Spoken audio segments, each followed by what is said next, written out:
پاکستان میں solar light اور تعمیرات کے وقت قانونی تقاضوں کو مد نظر رکھ کر بجلی کی کافی بچت کی جا سکتی ہے۔ گلاسگو سے ہمارے نمائندے شاہد میر نے اسی حوالے سے انعام انرجی برطانیہ کے ڈائریکٹر عرفان وسیم سے گفتگو کی ہے، آئیے دیکھیے۔ جو ہماری کمپنی ہے وہ ایک کنسلٹنسی ہے، انرجی کنسلٹنسی۔ ہم مینلی کنسٹرکشن سیکٹر میں کام کرتے ہیں، بلڈنگز کی ایکسپرٹیز ہے ہمارے پاس، اور ہمارا جو ایکچولی کام وہ یہ ہے کہ وہ یو کے کی لیجسلیشن کے ساتھ ہے۔ تو ہمارا مین کام یہ ہے کہ ہم میک شور کرتے ہیں کہ جو بھی نئی بلڈنگ کا ڈیزائن بنتا ہے، جو بھی ڈیولپمنٹ ہوتی ہے، اس کو ہم میک شور کرتے ہیں کہ وہ کمپلائنس ہے یہاں کے ریگولیشنز کے ساتھ،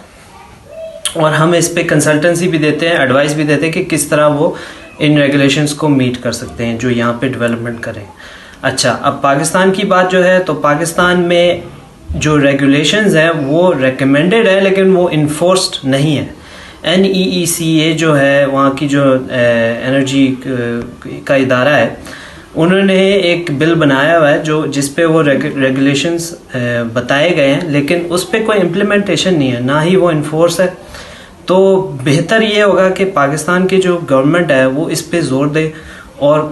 انرجی سیونگ اور کاربن فٹ پرنٹ پہ وہ دھیان دے کہ ایسے لاز ہوں جس پہ جو بھی ڈیولپمنٹ کرے وہ رسپانسبلی اپنے ڈیزائنز کو ڈیولپ کرے اور صحیح ٹیکنیکل انجینئر سے ایڈوائس لے کہ کس طرح ہم انرجی سیو بھی کر سکتے ہیں اور ہم جو گرین انرجی ہے اور جو کاربن فٹ پرنٹ ہے وہ اپنا کیسے ریڈیوس کر سکتے ہیں۔